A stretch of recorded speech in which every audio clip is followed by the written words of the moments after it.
Qué bueno que nos acompaña, estamos en su programa En la Mira.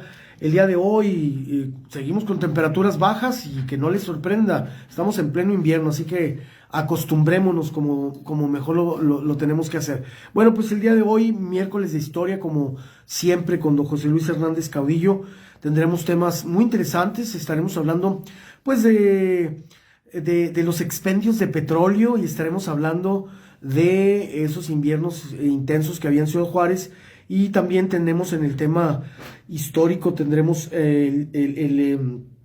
pues la historia de la ESAE, de la Escuela de Agricultura Hermanos Escobar, de Numa y de Rómulo Escobar estaremos hablando. Y también, pues seguiremos comentando el deceso del ingeniero Héctor Muriel Ardizábal. Le comento a usted que estará el viernes de 11 a 5 de la tarde, ahí en lo que pues es el complejo de la familia Murguía, ¿verdad? Ahí en la zona del tecnológico, ahí donde estaba el búnker de Teto, y bueno, ahí también está Tetolandia, como se le llamó a pues a ese lugar tan grande que hay ahí en, en esta parte de la tecnológico. Estaremos también comentándole a usted que el sábado, esto es el viernes, de 11 a 5 de la tarde ahí en Tetolandia. Ahí suponemos nosotros que estará el cuerpo de Teto, estará su familia, estarán sus amigos y bueno, es un lugar que se va a acondicionar, ¿verdad? Para ser utilizado pues como un recinto funerario. Y el sábado, tengo entendido, también se llevará a cabo por la mañana pues un servicio religioso ahí en Nuestro Señor de la Misericordia, si no me equivoco, Simona Bárbara, sí, perdón, Simona Barba y Valentín Fuentes, creo, sí, ahí es. Entonces, seguiremos comentándolo porque pues fue un expresidente municipal en dos ocasiones de esta frontera, de esta ciudad, y de algún modo, pues la X seguirá siendo pues un monumento, un ícono de esta ciudad que será recordado y sin duda pues es la X del Teto Murguía. Nos guste o no nos guste, le agrade o no le agrade, lo acepte o no lo acepte, es la verdad. Una estructura hecha en dos etapas. La primera etapa en su parte primera de su gestión como alcalde, sus 3 primeros años, y luego una pausa, y luego regresa él otra vez al gobierno municipal, y ahí es cuando termina de consolidar ese proyecto que es muy ambicioso, porque no es cualquier cosa, es una obra de Sebastián. Bueno, pero ya voy a darle los micrófonos a don José Luis Hernández Caudillo para que él platique con usted de un tema muy interesante, pero también su punto de vista de la muerte del ingeniero Héctor Muriel Ardizábal. Don José Luis, muy buenas tardes, gracias por estar con nosotros y pues gracias por estar en su espacio en la mira. La figura del ingeniero Muriel, don José Luis. Bueno, la primera vez que tomas las riendas de la presidencia fue en el 2004. En esa época pues traía unos proyectos muy ambiciosos para la ciudad, y entre ellos el hacer el Camino Real. Porque él decía que era para comunicar la zona del Rancho de Anapra para el rumbo de las maquilas, que se iban a reducir los tiempos. Desgraciadamente, pues yo creo que no sucedió así de esa manera. Hubo varias protestas para impedir que se hiciera la obra del Camino Real, y efectivamente no funcionó como se tenía pensado, porque pues para lo único que ha servido es para hacer un cementerio. Casi la mayoría de los días aparecen 2, 3 personas encontradas. Hoy amaneció hasta un caballo, me parece que por ahí también. Entonces, en realidad el proyecto que traía el ingeniero Murguía pues no sirvió para lo que fue hecho. La X, pues yo desde mi punto de vista fue una obra también que no es un ícono de la ciudad, puesto que se construyó en un área donde pues no hay estacionamientos, tiene que utilizar ahí el espacio de los hoyos, Entonces no hay, faltó la infraestructura. Y pues nada más se pensó que iba a ser la X y que para hacer eventos ahí en ese espacio. Pero resulta que ahora se renta o se concesionó, no estoy seguro, pero pues para servir a la comunidad no sirve. Así que, pues yo creo que esas dos obras pues no sirvieron de nada. Lo que sí le tomo muy en cuenta al ingeniero Murguía, el acierto que tuvo cuando nombró director de la policía A Julián a Leizaola. Julián Leizaola, un exmilitar que había sido ya director de la policía en Tijuana y que dio muy buenos resultados.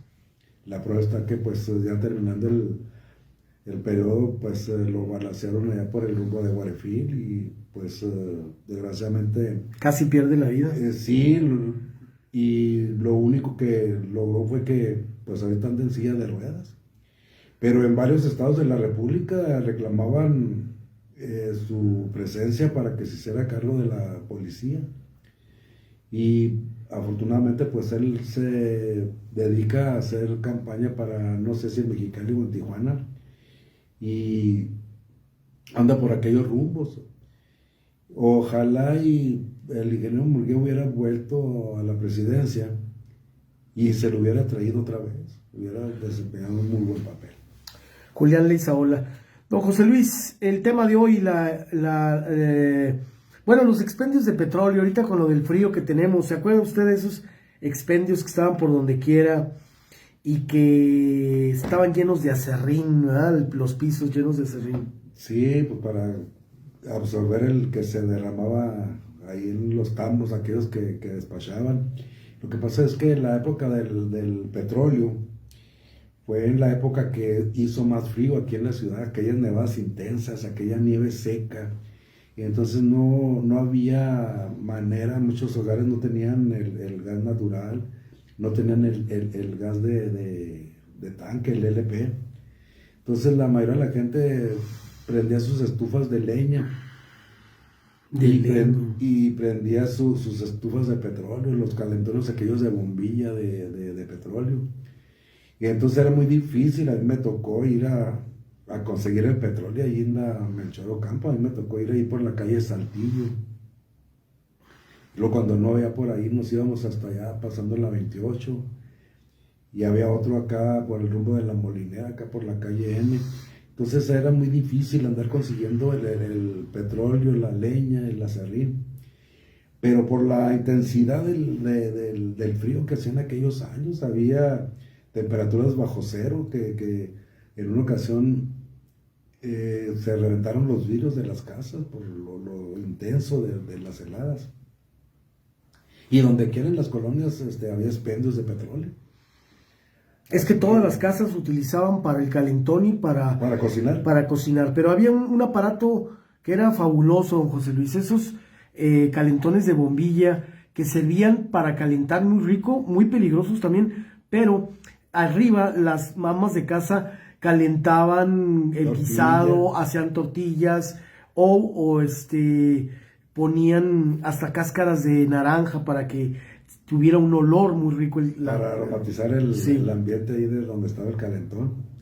Y eran otras épocas, eran unas épocas, pues, ahora nos arrepentimos porque eran unas épocas que vivimos y muy, pues, pobremente, pero muy felices. Así es. Sí, esas épocas pues se extrañan, ahora ya con la modernidad pues todo el mundo tiene su microondas, su estufa de gas. Antes los tamalitos ahí se calentaban. También ahí se calentaban, o se ponía unas ollitas y a calentar agua para hacer el Nescafé. Entonces para algo servía el calentón ese de bombilla. Sí, era muy, pues tenía muchos usos y pues aparte de calentar, que sí calentaba muy bien. Sí. Y luego pues, cada rato andar en la ferretería comprando la mecha. La mecha, ¿verdad? Porque la tenía usted que ir subiendo. Se iba carbonizando. Se iba consumiendo y tenía uno que darle. Sí, entonces con unas tijeras se le iba cortando lo carbonizado. ¿Hubo accidentes en los expendios? ¿Se quemaron, explotaron o qué pasa? ¿no? No, yo creo que en los que a mí me tocó ir y en los No que se yo supo, ¿no? conocí, No hay. nunca hubo porque había mucha precaución. Tenían sus tanques llenos de... Oiga, pero toda la gente ahí, haciendo filas y filas. Sí, llegaba uno y ponía el bote de 20 litros o unos galoncitos de vidrio, de lámina. Y se iba a resguardar ahí del frío y ya iba uno, ya conocía su bote y lo iba encaminando hasta que llegaba adentro en aquellos botes de lámina de 1 litro. Era 1 litro que lo metía al tanque y sacaba y luego ya lo echaba con un embudo al galón. Era todo un show ir al petróleo y luego se acompañaba uno con amigos ahí del barrio. O lo mandaban con el hermanito, la hermanita, entre todos para que cada quien cargara Un ratito. Y varios galones. No, por lo regular nos íbamos todos los del barrio, órale, vámonos al petróleo. Y ahí vamos todos, nosotros íbamos ahí por el rumbo de la Aurora. Y de ahí nos íbamos a la siguiente cuadra de la iglesia de la Santísima Trinidad. A una cuadra en la Saltillo y una cuadra hacia el sur. Ahí estaba el depósito de Don Santiago, se llamaba Don Santiago. Y pues era todo un espectáculo ir a conseguir. ¿Les dejaría negocio? ¿Sería negocio eso? Yo creo que sí, no era un negocio redondo, pero sí dejaba algo de utilidad ahí a los dueños de los expendios. Sí, un olor muy fuerte, ¿no? Muy penetrante. Sí, cómo no. Y luego entrar y ver y todos los tambos de 200 litros, los grandotes, Los grandes. tapados. Tapados con una tabla de madera. Sí. Y ya nomás iba avanzando, ¿no? Conforme se fueron. Sí, se iban vaciando los tambos. Se iban acumulando para un lado y después llegaba la pipa. A surtir. Y descargaba ahí todos los tambos de petróleo. Y ya todo lo que estaba vacío es lo que empezaba a rellenar. Empezaban a llenar, sí. Era todo un espectáculo muy, muy bueno, muy... Pues no sé, ahí me tocó ir a... Y los niños se agarraban anticuerpos porque pues los niños no se enfermaban, realmente convivían con la nieve y no había tanto problema. Pues no, ahora la generación de cristal, pues se asoman a la puerta y les da el aire y ya se enfermaban, ya les dio neumonía. Y antes no, los chamacos todavía nos metían ya enojados porque estaba uno juega y juega ahí en la calle. Ándale, métase. Yo les comento que en una ocasión estábamos un amigo y yo, que sería como en el 67, estábamos platicando ahí en la esquina. Y pues no había nadie, nada más éramos él y yo, y en eso empieza a nevar. Y le dije, vente, vamos a caminar. Nos fuimos por toda la Costa Rica y luego agarramos allá por la Vicente Guerrero. Llegamos al Parque Borunda, dimos la vuelta allá por la secundaria y nos regresamos otra vez con la nieve. Muy fuerte que estaba la nieve. Y llegamos, la otra vez nos paramos ahí a platicar. ¿Y qué tenían? ¿Una chamarrita por lo menos? Sí, pues llevamos con chamarra, pero pues cuando nieva no hace frío. Es cierto. Hasta que empieza a descongelar es cuando se siente. Y cuando sale el sol. Y cuando sale el sol. Y luego había aquella nieve seca que parecían unas granjeritas. Sí. Que caían al suelo en la banqueta y botaban y los iban rodando. Y parecían unas grajeas y no mojaban el piso. Pero cuando empezaban a descongelar, era más tremendo el frío que hacía. Sí, calaba. Sí, estaba muy, muy difícil, pero fueron épocas muy, muy buenas. ¿Se reventaban las tuberías? Sí, en muchas casas llegaron a reventar porque sí había temperaturas de bajo cero. Pues es lo que se recomienda ahorita, ¿no? Sí, pero en aquel tiempo no había esa recomendación, entonces todo el tiempo andaban buscando el plomero porque se reventaban las tuberías. Luego ahí en la casa teníamos una llave, la que le llamamos la llave T. Dice, mañana va a ser mucho frío, va a helar. Agarramos la llave T y en el medidor cerramos el agua. Ya con eso se protegía. O lo que decía, ¿no? Deja poquito abierto. No, en aquel tiempo no. No, porque dejar goteando la última llave, pues la gotita aquella aumentaba el precio del recibo. Ah, ok. Entonces, pues mucha gente lo hacía. Mejor cerraba así. Y no había esa recomendación, no hacían la recomendación de dejarla goteando la llave. Por lo regular nosotros cerramos la llave ahí del medidor. Ya en la mañana, pues abrir la llave. Y mucha gente así le hacía de esa manera. Ya después ahora ya recomiendan dejar una llave abierta. estar goteando, Ajá, esté circulando para que el no agua. se estanque. Sí, para que no se estanque. La última fue ahora cuando Nora Yu era la presidenta de la Junta Municipal, el 2011, En ¿verdad? el 2011, en febrero, Febrero 3 del que 2011. fue aquella... Se saturaron los hoteles, todo el mundo duró varios días sin Y las bañarse, ferreterías no tenían... coditos y todas esas No cosas tenían de el cobre. material, no tenían material porque todo mundo, y los que tenían, Se robaron, no, lo empezaron a vender bien caro, hasta sí. el triple, Ajá. porque saben que la gente lo necesitaba. Hubo muchos que acapararon el material. No, ¿no? sí, la mayoría aprovechó Oiga, pues los garrafones de agua los garrafones, los vendían así carísimos. porque la gente los compraba para bañarse. Ajá, sí. Entonces, O para el negocio baño. redondo. Sí. Y por eso ahora pues ya se recomienda cuando se pronostica que Sí, tapar las tuberías, ¿no? no, dejar la llave abierta. Ajá. Es la recomendación y yo creo que es la más efectiva, la que da buenos resultados. Pero aquella ocasión fue un colapso porque se colapsó el gas, el agua y la luz. No, y sí, se avisaron. En varias casas había una cosa, pero las otras dos no. O había dos cosas, pero una no. Y en algunas no había gas, no había luz, Sí, no había agua. la presión del gas así bien poquita, Sí, tampoco entonces, bien poquita agua. Fue Un caos. sí, la ciudad vivió un caos tremendo porque pues no había ninguno de los servicios. Se suspendieron clases por varios Y en días. mucho trabajo no se abrieron los negocios porque la gente no tenía para bañarse, no tenía para comer. Y entonces pues se aceptó que no fueran al trabajo. Las escuelas cerraron estuvo muy fuerte. y duró varios días. Ojalá y no se repita. No, ojalá y no, y la gente pues tome sus precauciones. Sí. Bueno, ya vamos a qué, a 10, ¿no? Ya es 10 de enero, ya llevamos la tercera parte del mes, como quiera, a ver si la brincamos. Con José Luis, la ESAE, ¿qué podemos hablar de la escuela Hermanos Escobar? Bueno, originalmente la Escuela Particular de Agricultura se inauguró el 22 de febrero de 1906. Era para dar un servicio a la comunidad, porque todo lo que era el valle, bueno, cuando se inaugura la Escuela de Agricultura, todavía aquí de la calle Constitución para allá, todavía eran sembradíos. De hecho, el algodón y la ESAE son parte fundamental de Ciudad Juárez. Estoy compartiendo ahorita en mi espacio de Facebook las fotografías que don José Luis compartió conmigo. Increíbles imágenes, don José Luis. Increíbles imágenes. Sí, ahí donde están los alumnos, eso está muy, muy buena. Y bueno, no está, que dice nomás Escuela de Agricultura. Entonces, el valle fue lo que propició, y no tan solo el valle, como dice usted, desde ahí hasta allá. Para allá. Puros sembradíos. Puros sembradíos.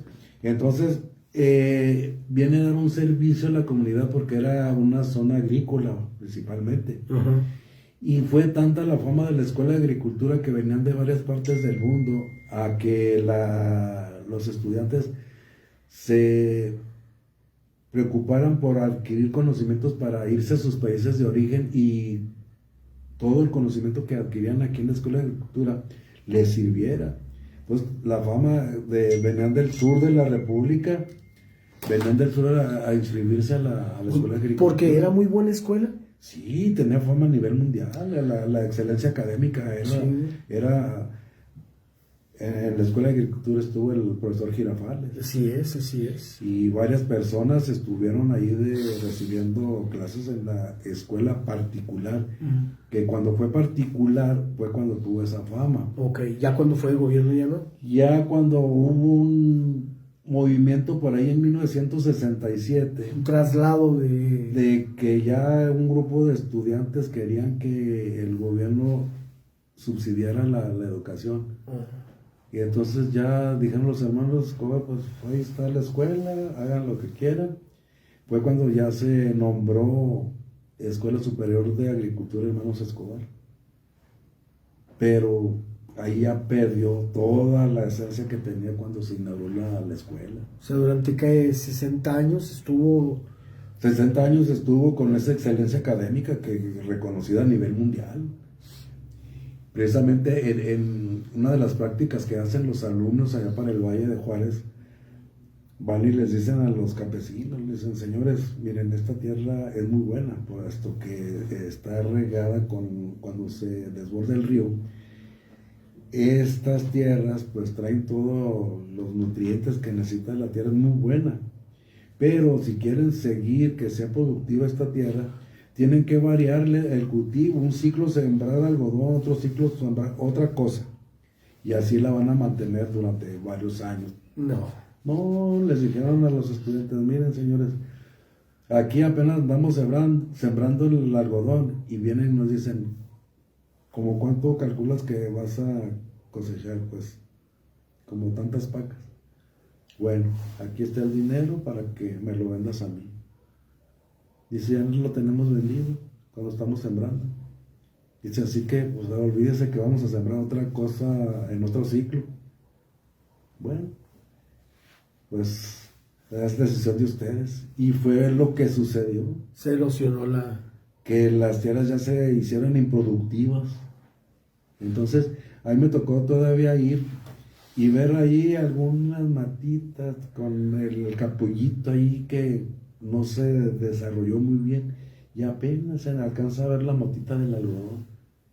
Y efectivamente las hicieron improductivas las tierras. Entonces era puro sembradío casi de algodón todo eso. La mayoría eran Sí. lo que sembraron aquí de la Constitución ¿qué diremos? A la Lincoln, pues eran duraznos, peras, todo eso. ¿Esos sembradíos eran de chinos? ¿Había sembradíos de chinos? No, todo esto era de particular. No, los chinos tuvieron sus sembradíos, sus campos de cultivo. Porque a mí me tocó verlos. De la López Mateos, lo que es la Posada Pompa, a la Plutarco Elías Calles y el Ejército Nacional, en ese pedacito. Y luego acá por el rumbo de San José. ¿Y era de ellos? ¿Las propiedades? No, o les daban chance de... Pues yo creo que las rentaban. Okay. Pero en la mañana, porque yo vivía por la Aurora, entonces en la madrugada, como eso de las 4 o 5 de la mañana, se oía el rechinar de los carritos de caballos que venían llenos de verduras al mercado Cuauhtémoc. Okay. Y se oía el rechinido y veíamos ahí los carritos con zanahorias, cilantro y todo eso porque lo llevan al mercado. Entonces, todo eso para allá, pues es que la tierra aquí de Juárez era tenía una calidad muy buena, entonces cualquier cosa que se sembraba, pues se desarrollaba muy bien. Entonces, para acá no era de chinos, para acá eran de particulares. Y pues aquí, porque hay un libro muy bueno, se llama Lo que el viento a Juárez. En ese libro sí, hacen una entrevista a 4 personas ya grandes que les tocó vivir la época de los 20, 30 y 40 y parte de los 50. Y ahí mencionan, por ejemplo, que las calles tuvieron que vender una parte de los terrenos para construir las calles, por ejemplo, la Constitución hacia el norte, y porque nada más llegaban hasta lo que era, ¿qué sería?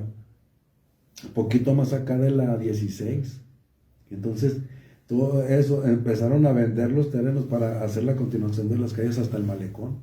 Y es un buen tramo, ¿no? Desde la 16 hasta allá. Y vendían nada más el pedacito donde iban a hacer la calle, y luego ya después empezaron a vender para fraccionar y todo eso. A mí me pareció muy interesante ese libro porque pues las entrevistas que hacen a las personas, pues ahí con mucho detalle, dices que nosotros vivimos en tal parte y mi papá, mi abuelo empezó a vender, y ahí entrevistan al señor Manuel Tabuenca, que él fue el que tuvo la Sevillana. No sé si fue el primer hermano de Socorro Tabuenca. Socorro Tabuenca creo que era nieta de don Manuel Córdoba. Y pues la hermana de Socorro, de Rosa María, la hermana de Rosa María, fue una de las autoras. Lo hicieron 2 personas, un señor Aguilar y Socorro Tabuenca. Rosa María estuvo conmigo en la escuela, en la secundaria, y un día le mandé preguntar que si no me podía conseguir el libro que había hecho su hermana. Me dijo, no, es que ni ella lo tiene. Ese libro se editó en Torreón, Dice, pero se hicieron muy pocos ejemplares porque pensaban que no iba a tener éxito. Le dije, pues es que yo conseguí una copia, le dije, me parece muy interesante. Y viene muy bien detallado, inclusive ahí después conseguí el original. Y viene un plano donde se ven los campos de cultivo aquí en la colonia Hidalgo. Y ese plano creo que lo tiene el señor Aguilar, uno de los coautores del libro. Y ahí detallan con todo, cómo eran las calles, cómo eran los terrenos que sembraban. Y entonces era cuando tuvo su época de oro la Escuela Particular de Agricultura, el conocimiento oficial, pues primero a nivel local, a nivel nacional y a nivel mundial. Así es, don José Luis, déjeme hacer una pausa. Estamos transmitiendo para Alternativa FM 100.3, la radio selectiva, y agradezco mucho a nuestro director general Eliezer Pérez y a todo el público que está con nosotros. Y bueno, estamos hablando de la Escuela Hermanos Escobar. Me han dicho que en todas las entidades de la República, es decir, en todos los estados del país, existe una federación, una sociedad de alumnos de la ESAE, es decir, que en todo el país, en Durango, en Zacatecas, en Quintana Roo, en Yucatán, existe una sociedad de alumnos, más bien de exalumnos de la ESAE, y que se reúnen constantemente y que cada año hacen sus convenciones en alguna parte de la República. Imagínense, o sea, que en cada una de las entidades de la República exista un comité de exalumnos que se está reeligiendo y que están en contacto constantemente, y no importa en qué generación sean, si son de Chiapas, ahí se reúnen, creo que hasta una oficina hay y todo. Fíjese nada más, don José Luis. Aquí en Juárez tienen, creo que una oficina aquí por el Parque Central. Ah, sí, ahí tienen sus oficinas. Porque en el grupo tenemos un miembro que es el señor Rodolfo Díaz. Y él les da información. Y él es exalumno de la Escuela de Agricultura. Ahorita vamos a hablar precisamente de exalumnos, vamos a platicar de exalumnos célebres. Ya nos dijo uno, don José Luis, el famoso profesor Girafales, aquí estuvo. Y también, pues, ahorita vamos a seguir platicando un poquito de Rómulo y de Numa Escobar. Pero antes, bueno, pues ante la duda, ponte chido y saca el mejor plan, disfrutando de tu fin de semana con las mejores promociones para que lo disfrutes al máximo. No te quedes fuera de las dinámicas y de las promociones, formando parte de nuestra comunidad. Encuentra a Del Río MX en Facebook, en Instagram y en TikTok, así que ponte chido con Del Río.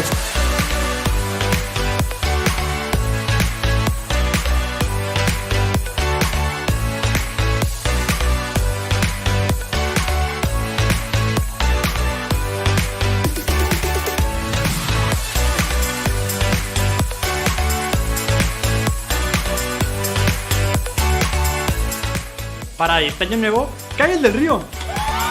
Las mejores fiestas se viven con Del Río.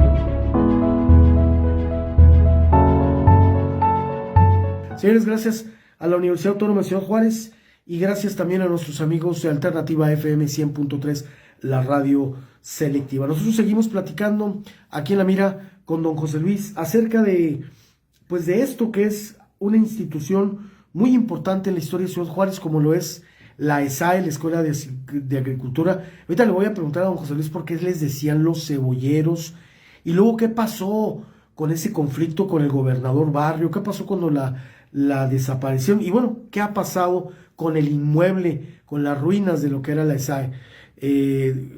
Así que seguimos con don José Luis Hernández Caudillo en el miércoles de historia. Don José Luis, adelante. Bueno, pues es que Se les nombraba los cebolleros porque pues era una parte de los cultivos que había aquí. La cebolla. Y por darles una denominación, pues los cebolleros. Había un camioncito, era como una góndola, un camioncito que hacía el viaje exclusivamente a la Escuela de Agricultura. Cuando estaba aquí en la Escobar, ¿verdad? Cuando estaba aquí en la Hermanos Escobar. Y tenían la fama de que cuando los bailes, toda la sociedad juarense, las chicas de... Tenían pegue los chavos de los cebolleros, ¿verdad? Y se iban a los bailes de los cebolleros. Y pues me imagino yo que por ahí han de haber salido algunos matrimonios. Muchos. Pero tenían la fama porque como venían de fuera de la ciudad, pues decían, bueno, vamos a conseguir un cebollero. Y había un camioncito, voy a buscar la foto que tenemos por ahí del camioncito. Que los llevaba. ¿De dónde salía? Pues yo me imagino que aquí del centro, Del centro. de ahí por la Plaza de Armas, por ahí. Se iba por la Hermanos Escobar para hacer un caminito de terracería. Y lo que platican es que a los lados había unos árboles que eran tan altos que se juntaban. Se juntaban y daban una sombra muy, muy buena en tiempo de calor. Pero para ir a la Escuela de Agricultura era una odisea, estaba retiradísimo de aquí de la ciudad. Y entonces, pero... Tenía camastros, tenía habitaciones, se dormían ahí. El edificio donde hay un cilindro ahí de cemento, que están los nombres de todos los ingenieros. Sí.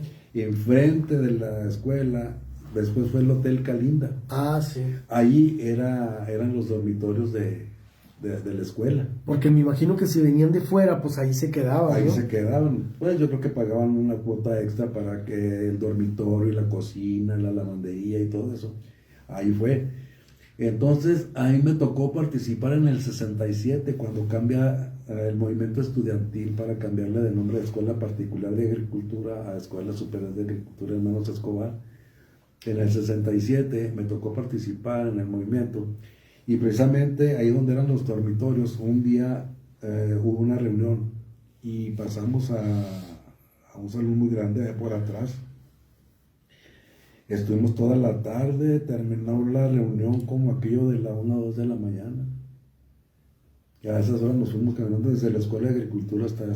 Fue en el 67. En el 67. Ya andaba la ebullición de los grupos juveniles universitarios, ¿no? Sí, fue mucho antes del movimiento del 68, eso fue en el 67, cuando querían que el gobierno diera un subsidio pues para mantener la escuela. Y sí, pues los hermanos que dijeron, ahí está la escuela, hagan lo que quieran. O sea, la cedieron. Sí, nosotros ya nos deslindamos del proyecto que... A pesar de que era buen negocio. Sí, era muy bueno. O sea, lo soltaron cuando era buen negocio. Es que ellos ya no quisieron tener problemas con los alumnos, entre ellos pues hay unos hermanos ahí que de muy triste fama.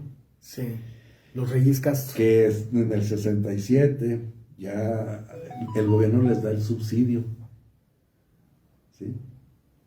Pero resulta que agarran el subsidio, pero no quieren rendir cuentas de en qué lo van a gastar. Entonces, donde hay facturas, donde comprueben los gastos del dinero que están recibiendo.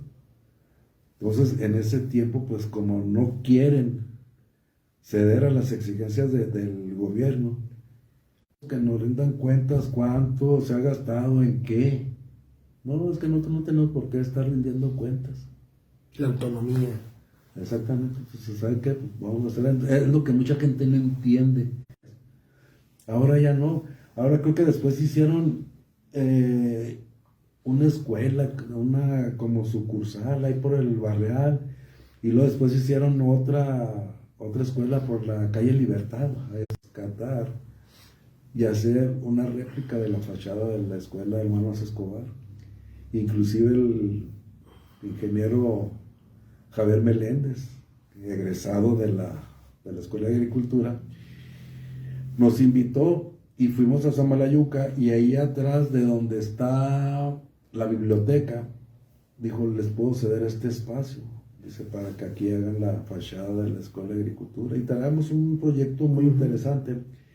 Lo que pasa es que por ahí alguien invitó a otras personas y se quisieron adueñar del proyecto. Le dije, bueno, pues se los dejamos.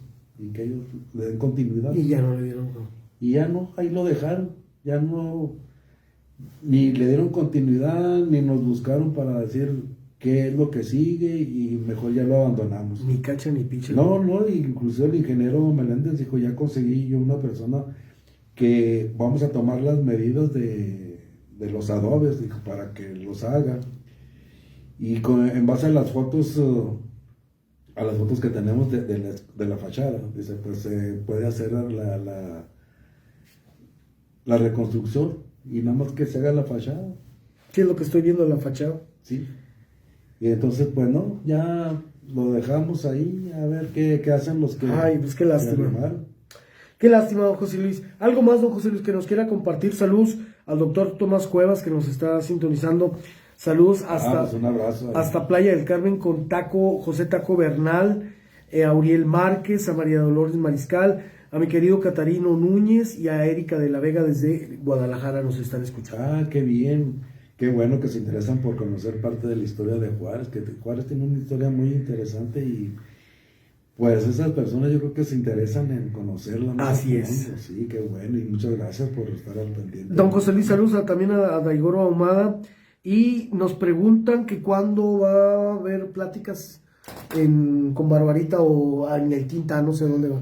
Pues Daigoro me ha dicho que la primer charla la quiere hacer en el Museo de Tintán para recordar a Jaime Moreno Valenzuela. ¿Y sería en enero o en febrero? En febrero.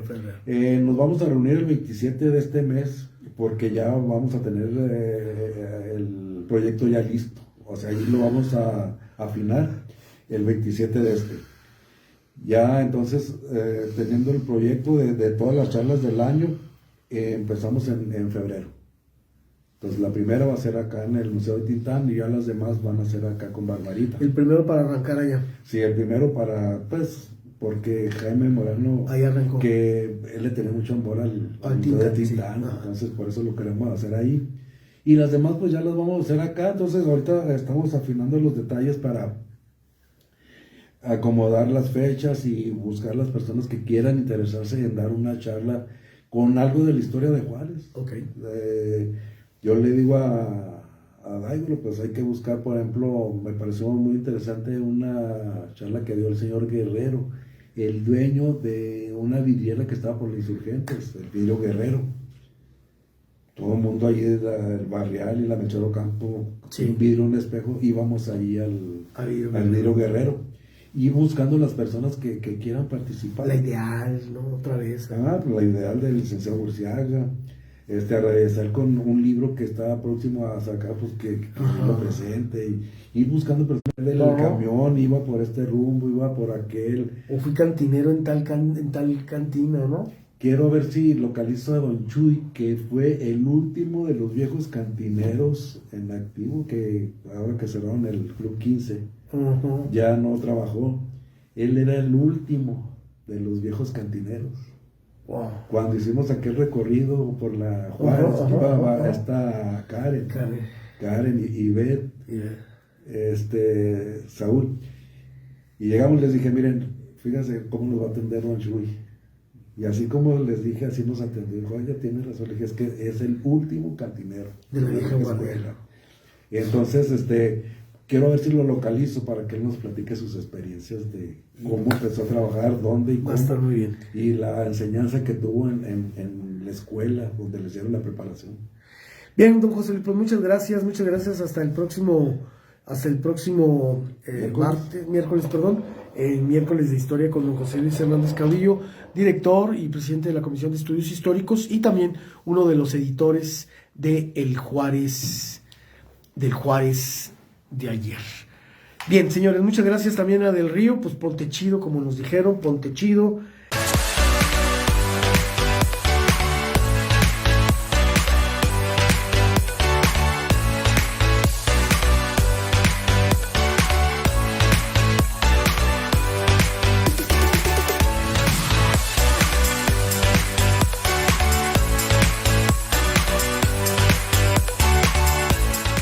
Para este año nuevo, cae el Del Río. Las mejores fiestas se viven con Del Río.